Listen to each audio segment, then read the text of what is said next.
We're recording this on October 18th, 1994. We're talking with Paul Jensen, who retired as President and General Manager of KOLN-TV, KGIN-TV, Lincoln and Grand Island. Paul is a member of the Nebraska Broadcasters Hall of Fame, and he served as president of that association and has been prominent in many other broadcasting organizations. Paul, let's talk about first your early career in radio. When did you get into radio, and where was it? Got into radio in July of 1948, doing a polka program.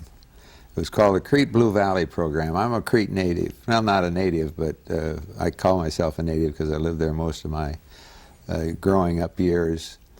And I did a polka show at noon from the studio, from the council rooms of the Crete City Hall.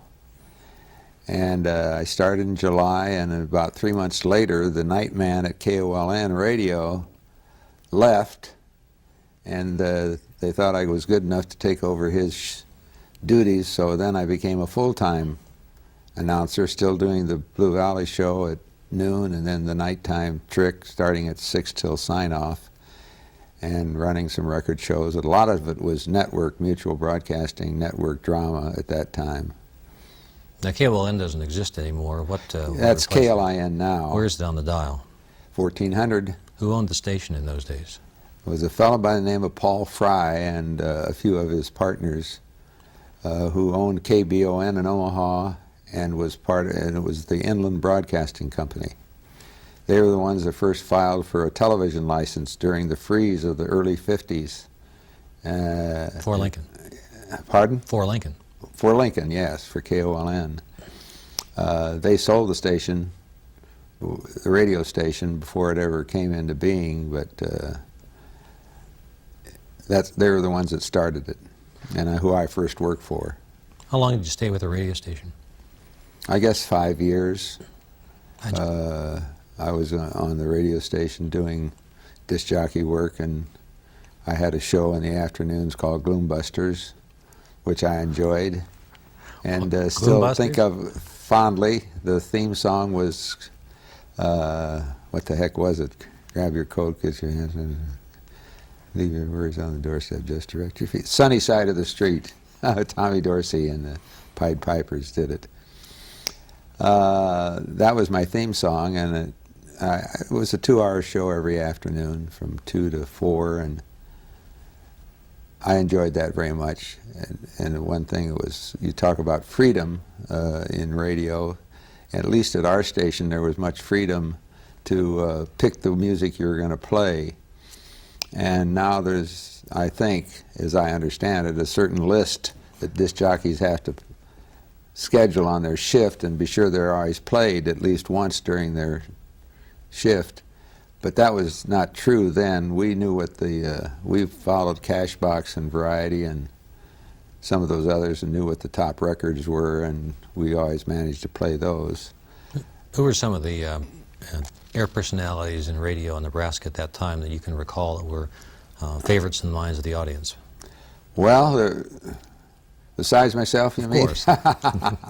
No. There was Bill Lucas, who just passed away a few weeks ago. He was an announcer and a disc jockey, and he opened up the KOLN radio station every morning, and he had a show called the Dunkers Club. Len Reed, who is residing now in Sun City West and lives down there permanently, he was a close friend of mine and best man at my wedding with Norma. He and I did a show together at noon called Chow Call with Lynn and Paul, which was a crazy thing. God, we do things that just impossible to do now, that because we were always flying from the seat of our pants, and we'd go onto the show and it wasn't scripted. So we'd play music, we'd play blurbs out of other shows that would fit in with the continuity of what we were doing. There used to be a mutual newscaster called Gabriel Heater, and Gabriel Heater was very popular, but we would record him on a disc, and we'd get little snippets out of there, like, there was one we used quite are you letting these men Anyway, Gabriel Heater had a line in there in one of his newscasts about letting these men be with your children. Well, when we used it, it was a serious story then, but when we used it, it wasn't so serious, because we were talking about us, Paul and Len. Things like that, but we had a lot of freedom to do. We weren't always successful in doing it because I think we weren't as well governed as maybe we should have been, and sometimes we got off the deep end and it wasn't as funny as we thought it was, but we enjoyed it. And then the Gloombusters show I enjoyed very much, and I did that for a number of years until I got into the television end of it. And that was a new experience altogether for everybody. How did you make the transition to television? One day I was working in radio, the next day I was working in television. That was it. And we were on the air. That went in February of 1953 that KOLN went on the air. It's an interesting story there, too, I think, that we went on the air at Channel 12, which is now ETV, of course. And when John Fetzer bought the station from Paul Fry, the radio station, and then put on the TV station, he had two channels. He had Channel 10 and Channel 12. Well, he couldn't own two in the same community. He had to get rid of one. So what he did is he made a deal with the University of Nebraska to donate one of the channels to the university for educational purposes. And that's how, but he wanted to switch from 12 to 10, so he switched to 10 and gave 12 to the university, and that's how ETV and public television was born in Nebraska, and he was a great benefactor all his years after that. I see a big plaque in the lobby of him, and think of him fondly, because he was my boss all those years, the rest of my working life practically. And an entrepreneur of some stature, on the Detroit Tigers, and did well at, saw him go to a World Series and so on and so forth. So John was also one of the originators and of the TV radio codes. He involved in writing those codes when they were still in use. So he was fine, and then of course my direct boss was A. James Ebel, who's still around and still working and very active, and then very active, and I think high definition television is his fort right now. He's an engineer by trade, but he's a lot more than that. He's a real great human individual. What was television like in 1953? In 1953, it was Kinescope, Dumont Television Network, ABC. There was no CBS network. No, there was a CBS in 53, right? But not on your station. That's right. There was a CBS, but not on our station. And there was NBC, of course. But we were on the Dumont Television Network. And everything we received, because we weren't interconnected by microwave, was on film, which is another way of saying a lousy picture for, because they used to point a camera at a picture of a television tube and take a picture, and that became a kinescope. And that's how we received those shows, Blind Date with Arlene Francis and Jackie Gleason doing his stuff, and we had Eastern Parkway Boxing. I remember those shows, names, but they were all delayed 2 weeks from when they really first were aired live in the East. Because then we did get interconnected, and we also got finally CBS affiliation, and that was helped send KOLN into more successful status. But the most interesting part about starting in television in 1953, although there had been television in Omaha before that, was that the people who were working in it didn't know anything about it. And for all intents and purposes, television was a new experience to the citizens of Lincoln. And KOLN was a local station. It got very little signal out beyond the city limits of Lincoln. It was a low-powered station when it first went on the air. And the little tower outside of the station at 40th and W. How far did it go? Oh, maybe 25, 30 miles. in a radius, till it put up a 1,500-foot tower out near Milford and went to full power, which was 316,000 watts, and then it started to cover a lot down into Kansas and so forth. And then later, of course, KGIN and Grand Island was added. But what I wanted to really say was that in the early days of television, I consider myself fortunate at getting into the business at that time because I didn't know a thing about it, or anything how to operate it or what to do. But the fortunate part about it was nobody else did either. So we were all learning, you know. Every day was a new experience. And we made a lot of mistakes, but the audience was kind to us and so happy just to be able to get a picture besides a test pattern or something like that, and have something local in news and so on that, and people maybe they heard, like I did shows on television, PJ's Matinee and so forth. And these were people who now knew what I looked like after listening to me on radio. So that's the same thing with a lot of the people that were on television later, you know, as we got into the news and weather and sports. So they'd heard them on radio, but they didn't really know what they looked like until they could see us on the tube. What was PJ's Matinee? PJ's Matinee was a music thing with a young man named Rod Barker who had a good voice and sang, and an pianist organist by the name of Bill McCoy, who was there, and I was the MC, and we just fooled around for 30 minutes. That was one 30-minute segment we could kill, and we did a pretty good job of that. This was indeed local television. It was local television, strictly local television, yeah. Occasionally we'd have a guest. And KOLN, as a entity in its own right, always was very local in nature. Local with performers, local with local programming.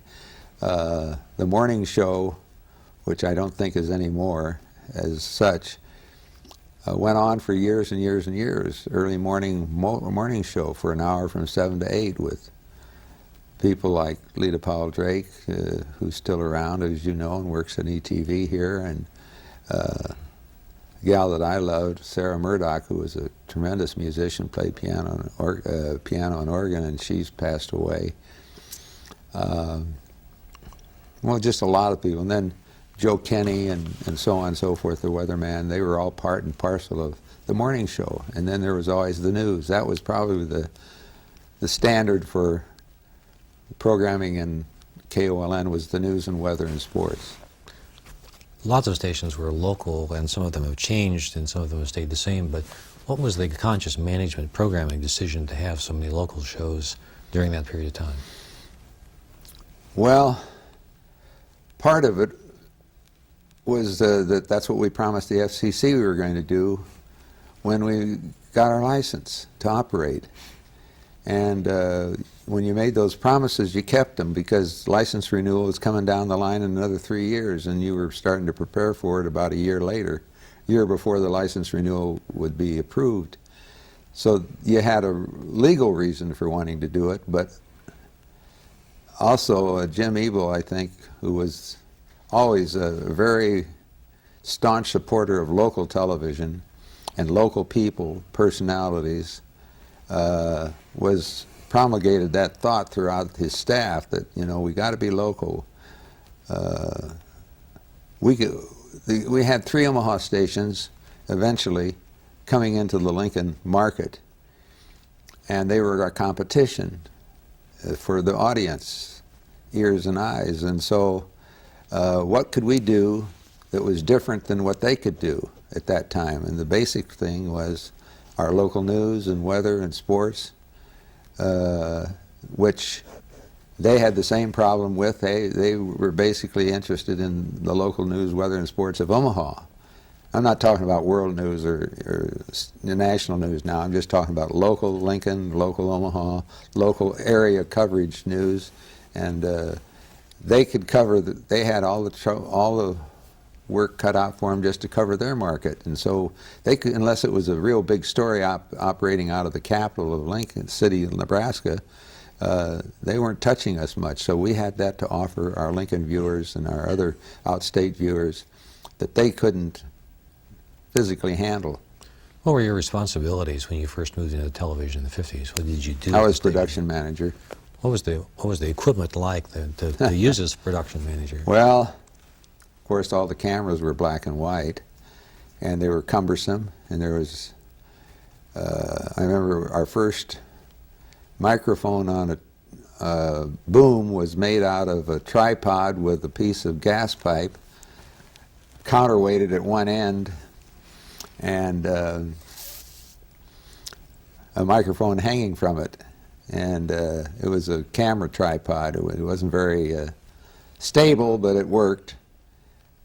We couldn't afford one, to tell you the truth. I'll tell you a story. I did I think it's kind of cute. It was, for me, it's probably one of my favorite stories because I had the greatest ad lib, I think, that I've ever made in radio or television at that point. I was doing a show called Movie Quick Quiz at 9:45 in the evening before the news. And we had a guy who was a floor man named John Churchill, big guy who really could move stuff around, sets and flats and stuff and everything, and he was operating the boom. And when I signed off Movie Quick Quiz each night, I would say a few goodbye words and then say, and now here's Bob Taylor with the weather, and that's how we got into the news. Well, just as I was winding up my goodbyes, John always had to quickly be ready to pull that very unstable boom mic from over my head, swing it over Bob Taylor's head. And so he did it a little quickly, and as he stepped back, he put his foot in a bucket. He literally put his foot in a bucket that was standing there. Why it was there, I don't know, but it was there, and it made a heck of a lot of noise. And I looked up, and there is John trying to get his foot out of the bucket, and I thought I ought to say something, so I said, well, that was John Churchill, ladies and gentlemen. He didn't kick the bucket, he just turned a little pale. And I thought that was a pretty clever ad lib, and I still think it was, to come out of me just like that, and now here's Bob Taylor, and that was it. But so I remember that story with fondness because I thought it was one of my better spur-of-the-moment ad libs.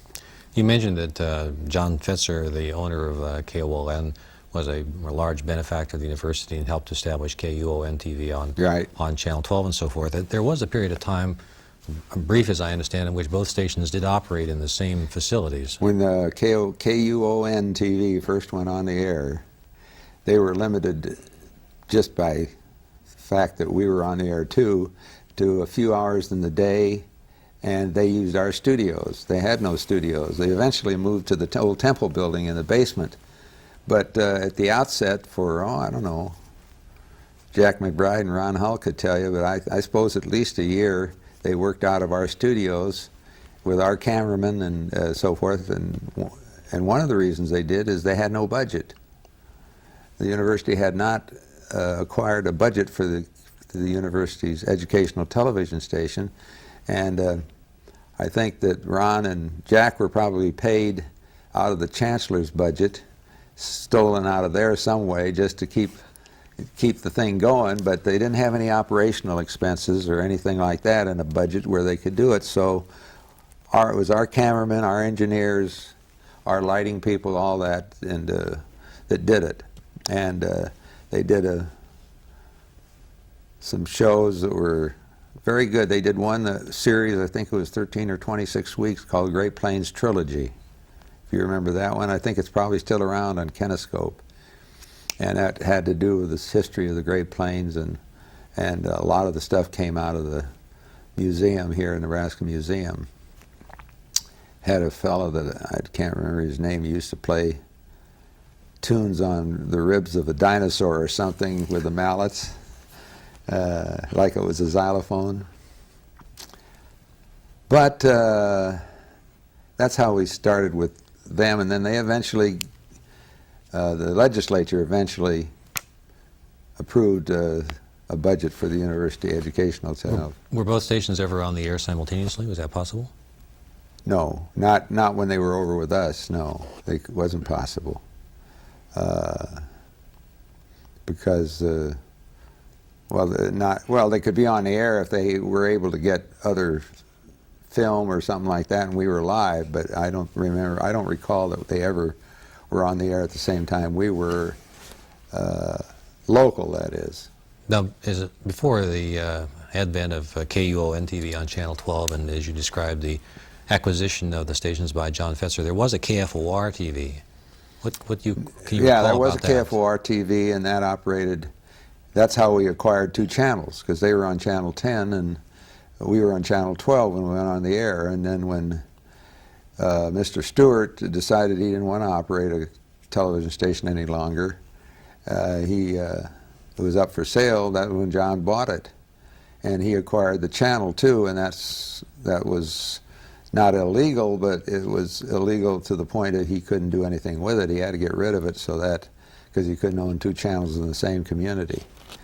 But that was, and I think they operated. They went on the air probably about 3 months after we did, and they operated maybe a year, and then that was it. You mentioned the Dumont television network, which of course is only a historical footnote. What do you recall about the Dumont network? Well, they had a lot of people on there that later went to other networks and became big shows. Jackie Gleason was one of them. He had a big show, and he did all the things that he did on his CBS show were started on the Dumont television network on Saturday nights. Pabst Blue Ribbon Fights on Wednesday night. The Wednesday night Pabst Blue Ribbon Fights was big. I mean, it was, and it was live eventually for us, and it was a big show. Now, the fighting game has been moved over to cable, but it's not as popular, I don't think. But it was a big thing then. Football was a big thing. Not Nebraska football, because we couldn't carry it, but didn't have the facilities to carry Nebraska football. But You mentioned in passing the discussion of the television code. What was the television code like in the early days of television? well, it had a lot of things to do it. Some of it was just technical things where you were allowed only so much commercial minutes per hour, and so many commercials per interruption of a program. That's all gone now.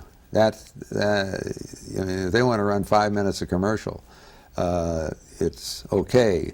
The QVCs and stuff that you see on cable now, and also on commercial television, were illegal. That's a 30-minute commercial, or hour commercial, or 10-hour commercial, however long it runs, but and classified as such, and that was not proper according to the code. And this was a self-imposed code by the broadcasters themselves. It was not anything that the FCC had originated. However, they looked fondly upon those people who worked, lived, and became members of the code, and most everybody was.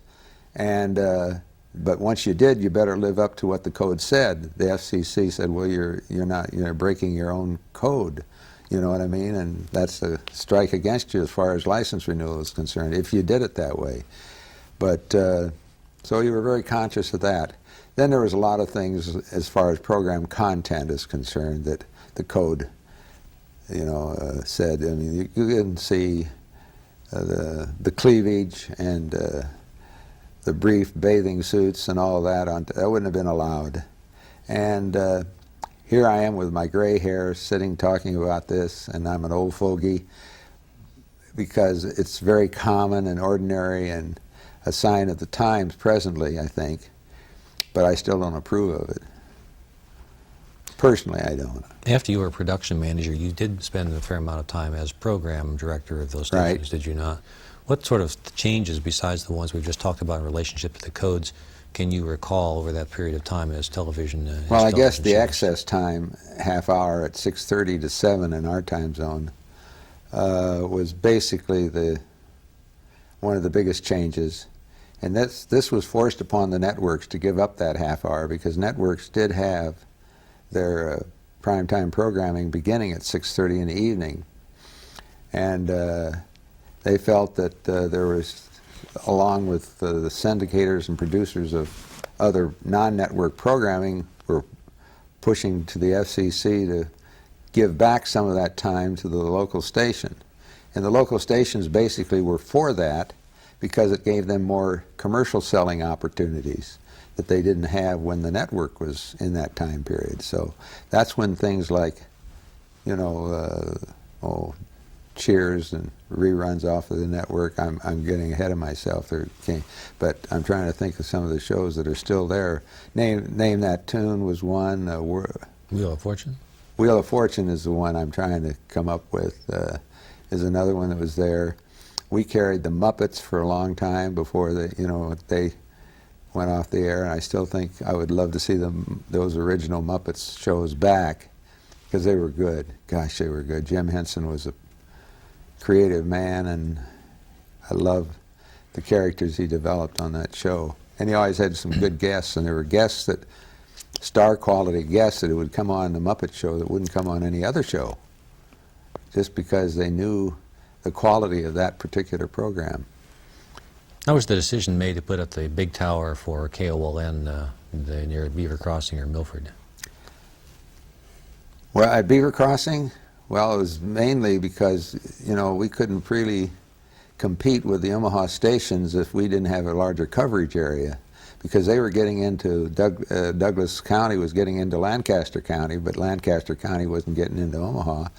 And we didn't have ABC or NBC in Lincoln for viewers to watch, so if people wanted to watch those networks, they had to tune to the Omaha stations, and that begins to give you a little edge, because it's much easier if you're watching ABC, or let's say you're watching Channel 6.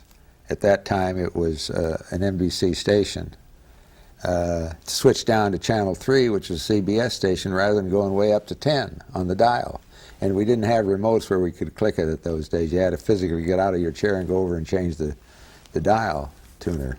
So believe it or not, that had a lot to do with it. And so we had to expand our coverage area and get into areas that didn't have the service of television to speak of, and unless you had a large tower out in your farmyard someplace, then maybe you could pick it up. But so we opted to go to a 1,500-foot tower out at near Beaver Crossing and Milford, and increase our power, which was, I've forgotten what, I think it was around 25 or 50,000 watts, 100,000 watts, to 316,000 watts, which was the maximum power allowed for that channel.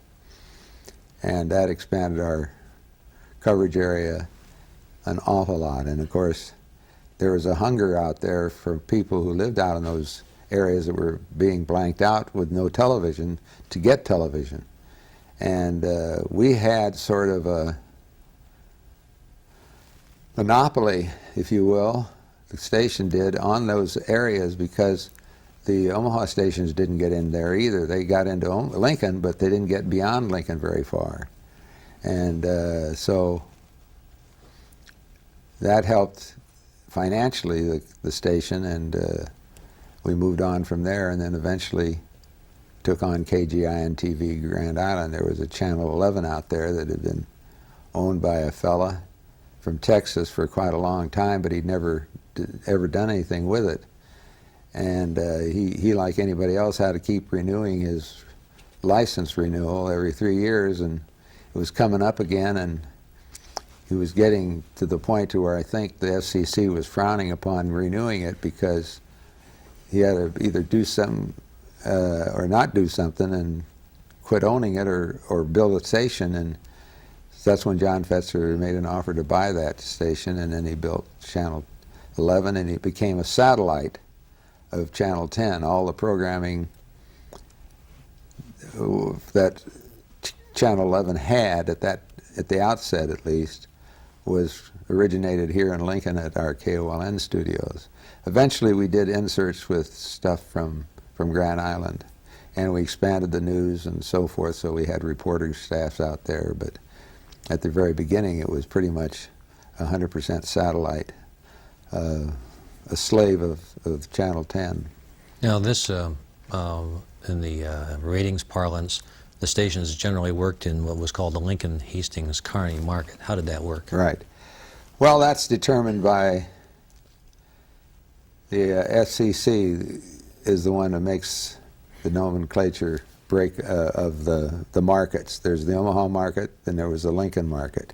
Then when Grand Island came into being, and also there was a Kearney station and a Hastings station, it made sense to make it the Lincoln Hastings Kearney market because we were all serving pretty much at least more than 50% of the same people.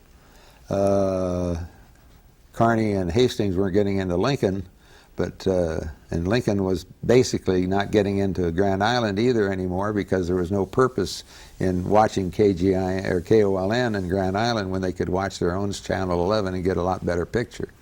So it became the Lincoln Hastings Kearney market. It was a unique situation, really, and I have to give credit to Jim Ebel and some of our attorneys in Washington for selling that idea to the FCC, so they designated this as the Lincoln Hastings Kearney market.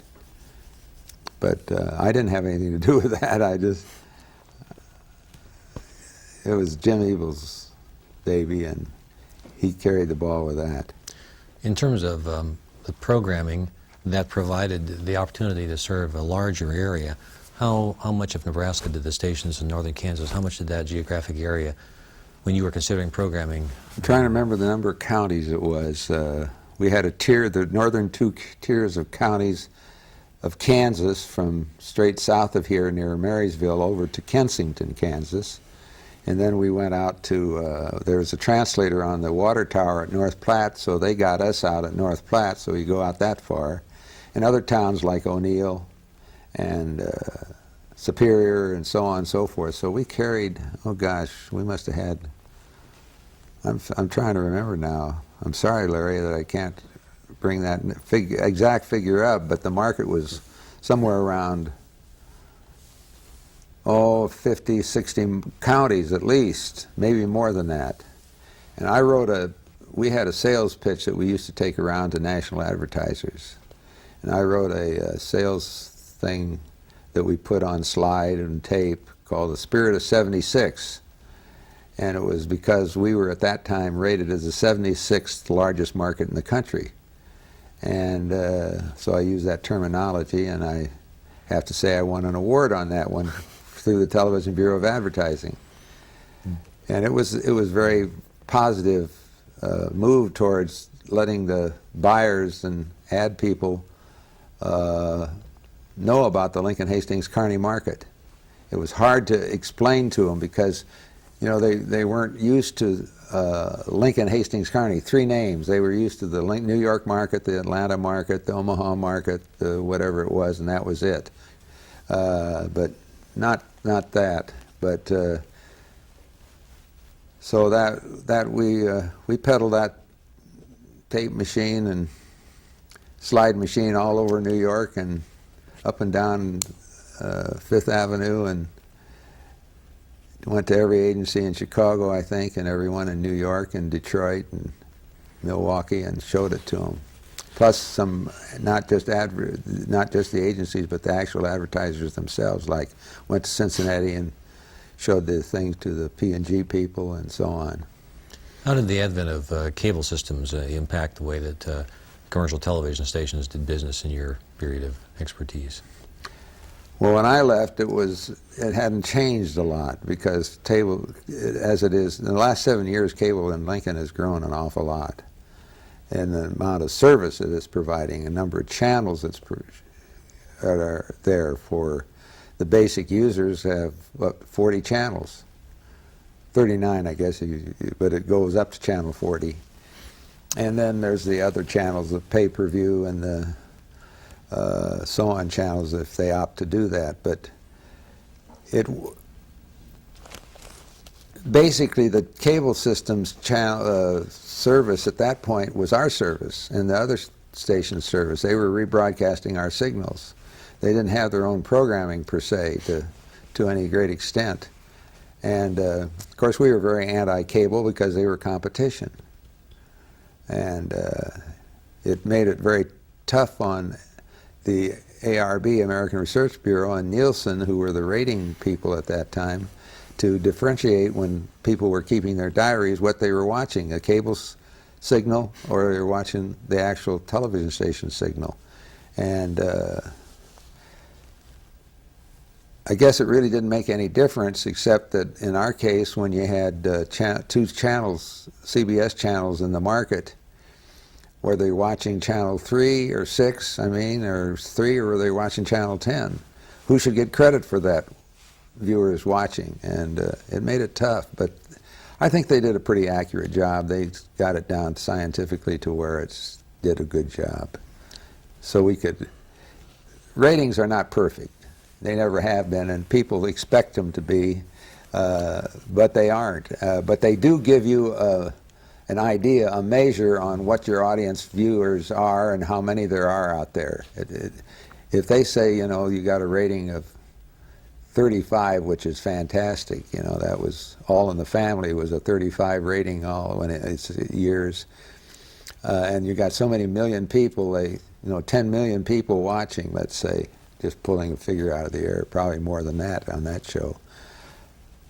It wasn't 10 million people and 1 or 10 million people and 50, it was just 10 million. That's a broad, and that's the same way with us. We'd say, well, we got 21 rating and 35,000 people watching, and it might have been 27.9 or something like, who knows what it was, but it was close enough to set your rates for advertisers to know what they were getting in the way of cost effectiveness in advertising their product to the viewers. Well, you've been somebody who's been on the air a lot. You've been an air personality, but you progressed into management and you retired as the general manager of the station, so you have sort of a blend of ideas. Well, let's talk about air personalities, what they mean to people, how they approach them. Who are some of the air personalities, both on the stations that you were associated with and others that in Nebraska that occurred to you as folks that had prominence in the minds of the audience? Well, I'd stick with us for the present and say, there were the personalities like Bob Taylor and Joe Kenny and Mel Maines, who's still on the air here, were great personalities. We had a morning show host called Wayne West for a long time before he left and then passed away. Lita Powell Drake was certainly a personality to be reckoned with, and the stuff she did. Rita Shaw, who did a woman's show, lives in California now. And who would be some of the others? When you were hiring an air personality. Oh, Marie Hulbert. I have to say, dear Marie Hulbert, she was had a cooking show and owned the Copper Kettle down what had been the Lindell Hotel then, where the First National Bank is now. And she was a dear lady. Gosh, I loved her. When you were putting some of these people on the air, you were the program director, you were an air personality.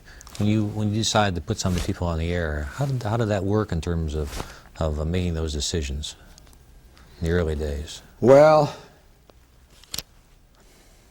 you had some time to fill, and how do you fill it? And you look over your staff and say, who are the people that could, depending on the time period.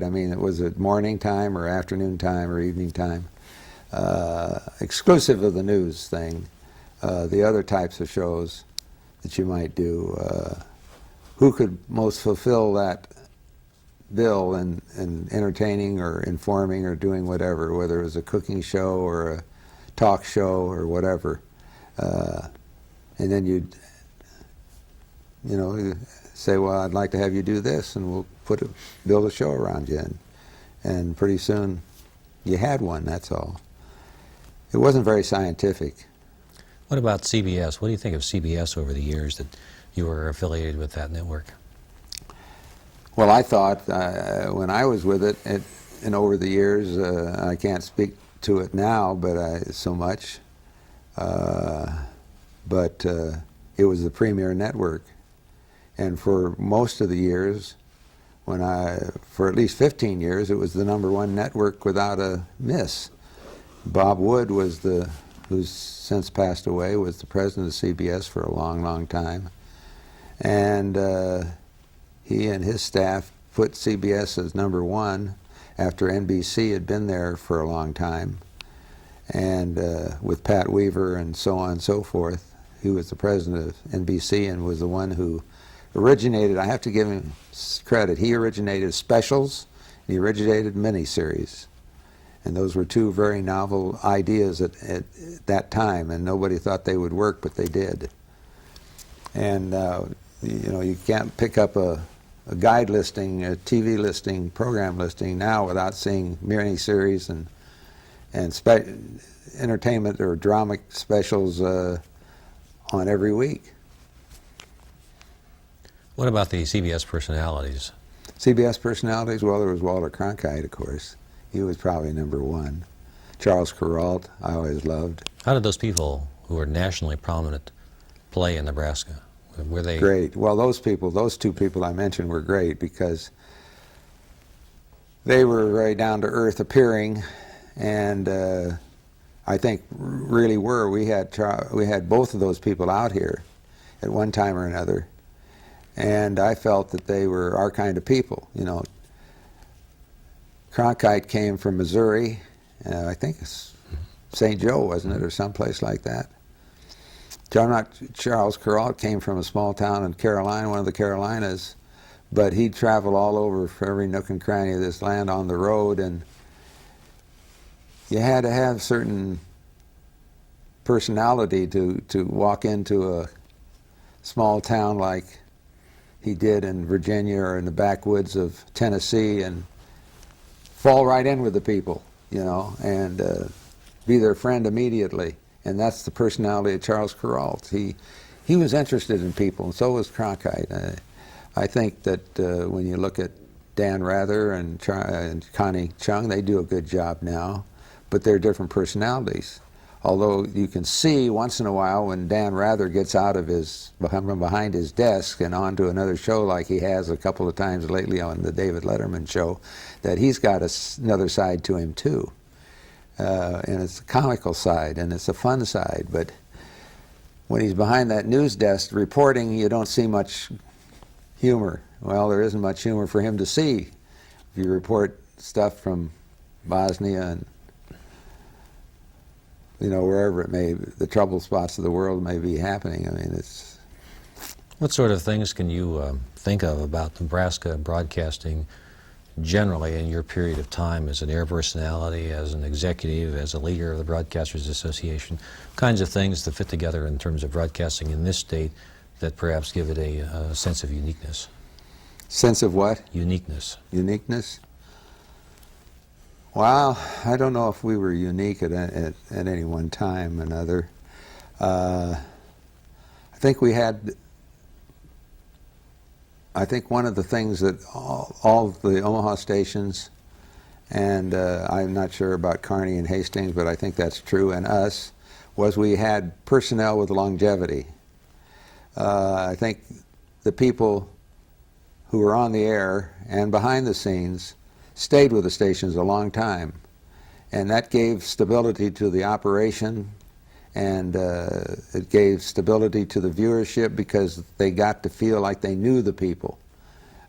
When Bob Taylor or Bill King or whoever it may be, who was a sportsman many years ago, came on the air, they felt like they knew those people. Same way with Ray Clark up in Omaha, the late Ray Clark, and some of the other personalities up there. And if you look at the news people that are on in the Omaha stations right now, a lot of them have quite a long tenure there at Channel 7, 6, and 3. And I think that makes an awful lot of difference, as long as they're good at what they do, and they are. So the people become accustomed to them, and when they come into their living room or their family room at night or in the daytime and deliver the news, the weather, the sports, or a talk show, and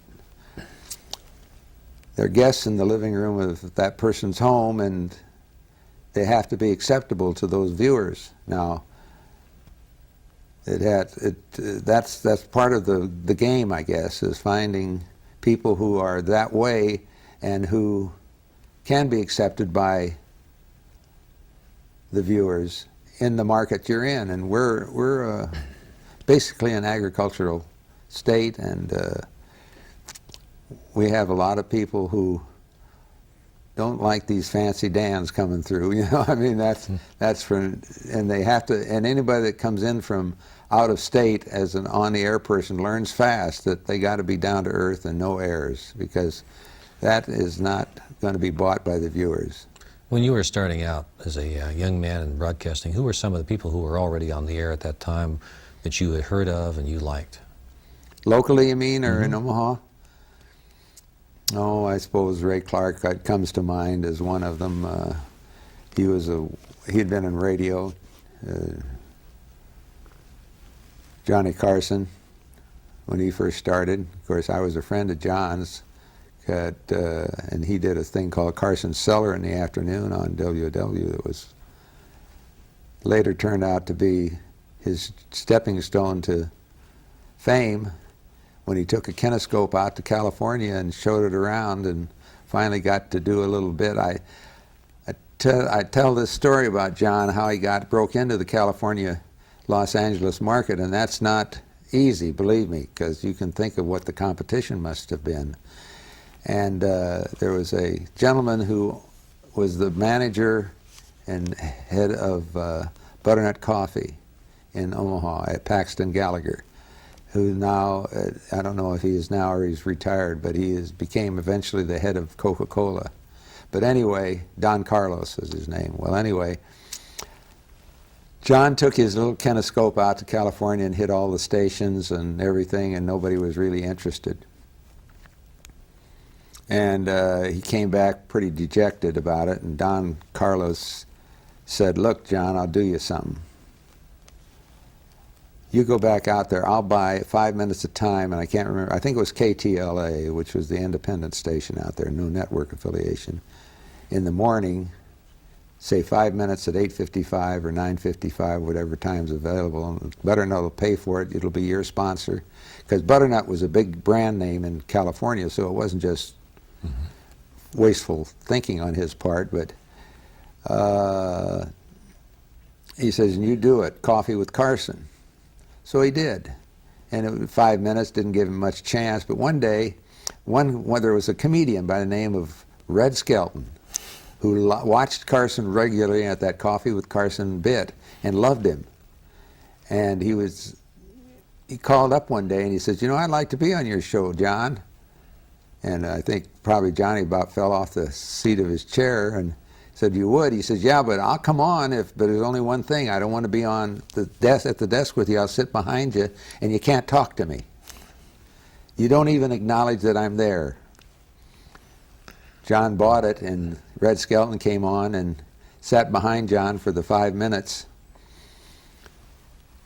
And Red Skelton went into some of his pantomime stuff, you know, and was funnier than the Dickens, I guess. I never had seen it. And about a week later, and they enjoyed each other very much, and about a week later, during rehearsal of the Red Skelton Hour on CBS, was supposed to crash through a door, Red Skelton did, only it wasn't a false door, and he broke his leg just before he was supposed to go on television. And they did 2 shows a day that time because they didn't have videotape. One for the one time zone, one for another time zone.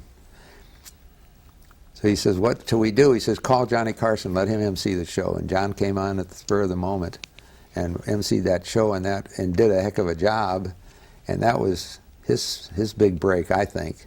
First big break was John having been called by Red Skelton, and earlier being on the air because of a friendship that he had developed with Don Carlos at Paxton Gallagher in Omaha and the Butternut Coffee people. But the one thing people forget, well, gee, that was nice, he had those breaks. But see, he had to prove himself every day. He had to have the talent to stay there. They gave him the entree, but after that, John proved that he was capable of doing it and making not just California, but the whole United States like him and like what he was doing. So you can get the breaks, but then you got to prove yourself after that. Paul, we've covered a lot of different kinds of ground here, from the early days of radio through some of the early days of television. Can you think of anything else that we haven't covered that you would like to add here in terms of keeping people informed about that period of time? Well, you know, as I reflect on the broadcast business as a whole and see the changes, at my age, I wish that some of you get nostalgic and you wish that some of the things that you loved and enjoyed you were able to do again, and it would be acceptable to the age group that television is pointing towards, you know, the over 30s and the young marrieds and so on and so forth.